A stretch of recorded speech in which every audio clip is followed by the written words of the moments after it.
3টার সময় বাঘ এসছে। বাঘ ছিল 2টা, একটা বড় আছে, ছোট আছে। 5টা গরু আকাম করেছে আর একটা মানুষটা সে হসপিটালে মারা। বন্যপ্রাণীর হানা নাকি চিতাবাঘের আক্রমণ, হামিদপুর চরে আতঙ্কিত চরবাসী। রবিবার গভীর রাতে মালদা জেলার কালিয়াচক ব্লকের হামিদপুরের হাটিয়াখানা চরের গ্রামে এক রহস্যজনক বন্যপ্রাণীর আক্রমণে চাঞ্চল্য ছড়িয়েছে। ওই ঘটনায় এক মহিলা গুরুতরভাবে আহত হওয়ার পাশাপাশি 3টি গবাদি পশু জখম হয়েছে। আক্রমণের ধরন দেখে গ্রামবাসীদের একাংশের আশঙ্কা এটি চিতাবাঘের হানা হতে পারে। আহত মহিলার নাম নির্বালা মণ্ডল, বয়স 40। জানা গেছে গভীর রাতে একটি বন্যপ্রাণী আচমকা তার ঘরের ভিতরে ঢুকে আক্রমণ চালায়। ঘরে কোনো দরজা না থাকায় ওই প্রাণী সহজে ভিতরে প্রবেশ করে বলে অভিযোগ। নির্বালা মণ্ডলের শরীরের একাধিক জায়গায় গুরুতর ক্ষত সৃষ্টি হয়। চিৎকার শুনে পাড়া প্রতিবেশীরা ছুটে এসে তাকে উদ্ধার করে প্রথমে বাঙ্গিটোলা গ্রামীণ হাসপাতালে ভর্তি করেন। পরে অবস্থার অবনতি হওয়ায় তাকে মালদা মেডিকেল কলেজ ও হাসপাতালে স্থানান্তর করা হয়। একই সময় ওই বন্যপ্রাণীর আক্রমণে 3টি গরুও জখম হয়। আক্রান্ত গবাদি পশুগুলি বর্তমানে অত্যন্ত দুর্বল অবস্থায় রয়েছে এবং ঠিকমতো খাবার খাচ্ছে না বলে জানিয়েছেন স্থানীয়রা।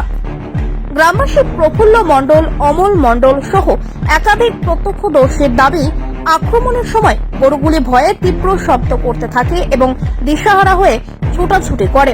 পরে এলাকায় টর্চের আলো ফেলতে একাধিক পায়ের ছাপ চোখে পড়ে। তাদের মতে আঘাতের চিহ্ন ও পায়ের ছাপ দেখে চিতাবাঘের আক্রমণের আশঙ্কা উড়িয়ে দেওয়া যাচ্ছে না। কেউ কেউ 2টি চিতাবাঘ থাকার সম্ভাবনার কথাও বলছেন। ঘটনার পর থেকেই গোটা এলাকায় আতঙ্কের পরিবেশ তৈরি হয়েছে। সন্ধ্যার পর চর এলাকায় মানুষের যাতায়াত অনেকটাই কমে গেছে। খবর পেয়ে পুলিশ প্রশাসন ও বন দপ্তরের আধিকারিকরা ঘটনাস্থলে পৌঁছে স্থানীয় বাসিন্দাদের সঙ্গে কথা বলেন এবং পরিস্থিতি খতিয়ে দেখেন। স্থানীয় সূত্রে জানা যায়, গঙ্গার চরে বর্ষাকালে বন্য শূকরের আক্রমণে ফসলের ক্ষতি নতুন নয়। তবে এই ধরনের আক্রমণ মানুষ ও গবাদি পশু একই সঙ্গে জখম হওয়ার ঘটনা আগে দেখা যায়নি। শিয়াল বা বনবিড়ালের ক্ষেত্রেও এমন নজির নেই বলে দাবি গ্রামবাসীদের। এ বিষয়ে চরের বাসিন্দা ও পঞ্চায়েত সমিতির সদস্য কল্পনা মণ্ডল জানান, একজন মহিলা ও 3টি গরু বন্যপ্রাণীর আক্রমণে আহত হয়েছে। আহত মহিলাকে হাসপাতালে পাঠানো হয়েছে। আক্রমণের ধরন দেখে চিতাবাঘের সন্দেহ করা হচ্ছে। বিষয়টি প্রশাসনকে জানানো হয়েছে। বন দপ্তর ও পুলিশ খোঁজ খবর নিয়েছে এবং প্রয়োজনীয় ব্যবস্থা নেওয়ার আশ্বাস দিয়েছে। এলাকায় নজরদারি বাড়ানো ও সকলকে সতর্ক থাকার নির্দেশ দেওয়া হয়েছে।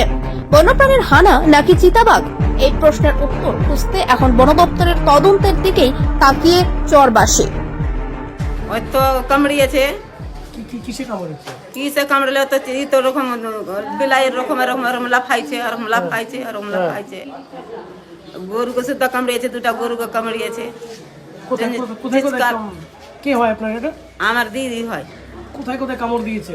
কামড় কোথায় দিয়েছে? হাতে দিয়েছে, পায়ে দিয়েছে, গলায় দিয়েছে। কখন এটা হয়েছে? কখন? রাত 3টা 3:30টার দিকে হয়েছে। কোথায় ছিলেন উনি? হ্যাঁ, উনি তখন কোথায় ছিলেন আপনার দিদি? ও আছে ও ঝাঁ লাগছে, পেস্তাব করে না ঘরের মধ্যে বসে আছে।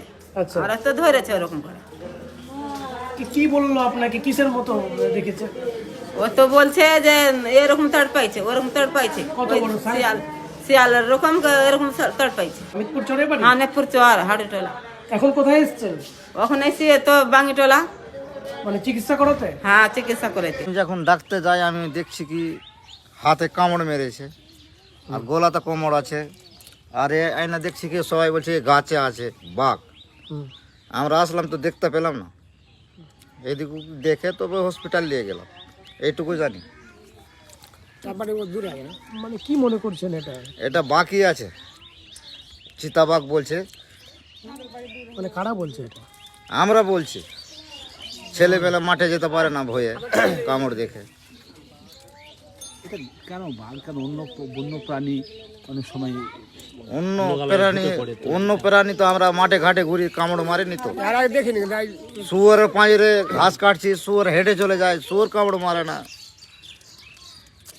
এটা বাঘ ছাড়া কিছু হতে পারে না।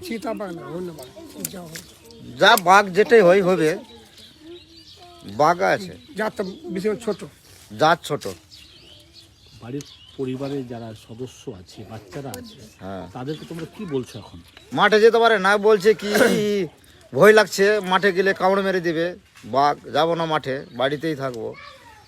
এই মানে ফার্স্টে গরু আহুতি করলে তারপরে আধ ঘন্টা পরে আমি যে ফের ঘুমিয়ে গেলাম চালার জন্য আমি যে সাঁটার আমদানি করলে তারপরে আমি যে ফের ঘুমিয়ে গেলাম আধ ঘন্টা পরে করে কানাকানি করে লাগলো মাগে মাগে আমি গরু চুরি করে দিয়ে চলালো তারপর দৌড়ে আসলাম দেখলাম তো হাত কামড়ে জাঙে ললিতে কামড়াই তারপর এখানে আসলাম দেখছি তো লাইট মারছি তো ওখানে দুটো চোখ দেখতে পাচ্ছি তারপরে আমি লাইট অফ করে আমি চলাম ওখানে জায়গায় ওঠে মারছি লাইট তারপর গাছে চাপাছে গাছে চাপে নেই না দণ্ডা ভেঙালো। কি কি কি মনে হলো আপনার? হ্যাঁ কি মনে হলো দেখে? দেখা তো দেখা শিয়ালই কিন্তু শিয়াল নাই অন্য জাতি আর এইভাবে হাঁটলো তো পাওটা দেখছি ঘপা ঘপা পাওটা এইভাবে। কি মনে করছেন এটা কি হতে পারে? আপনারা দেখেন কি রকম দেখে লাগছে শিয়াল না শিয়াল কামড়ায় কটাকে এখন দুটা গরু ওখানে দুটা চারটা আর গরু আছে চার পাঁচটা তারপরে এই মেয়ে ছেলে একটা কামড়ে দিলে চার পাঁচটা কামড় দিলে।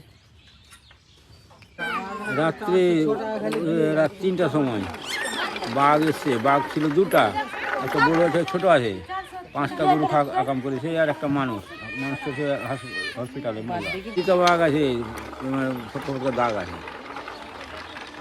কত বড় মানে কি যারা দেখেছে কত বড় মনে করছে? আমি তো দেখিনি, শুনছি বড় বাঘ ছিল, একটা বড় একটা ছোট। এটা কোথা থেকে আসলো? কোথা থেকে আসবে কে বলবে? আর এখানে তো কোনো বন নাই, এখন বন হয়েছে মাকয়ে ভুট্টার বন, ছাড়া তো অন্য কোনো বন নাই। এর আগে এই ধরনের আতঙ্ক দেখেছেন?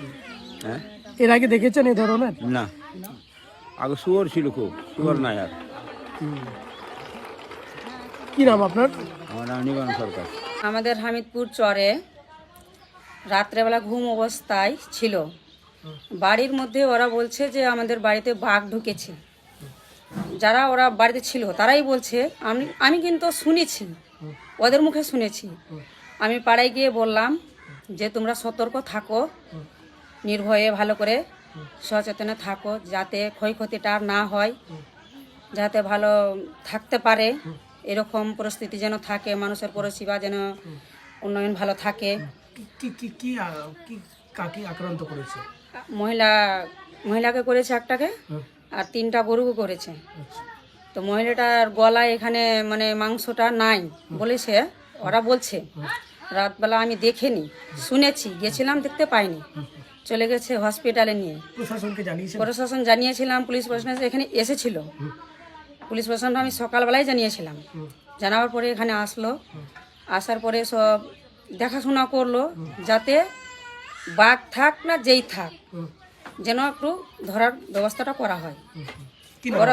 আমার নাম কল্পনা মণ্ডল। আপনি কি আছেন? আমি পঞ্চায়েত সমিতির মেম্বার। হ্যাঁ, আমি পঞ্চায়েত সমিতির মেম্বার, আমি কল্পনা মণ্ডল। যেন সচেতনে এই জিনিসটা যেন বাঘটা যেরকম করে হয়, ওরা যখন বলছে একটু ধরে যেন ব্যবস্থাটা হয়। যদি বাঘ থাকে? হ্যাঁ, যদি বাঘ থাকে তো যেন ভালো হয়।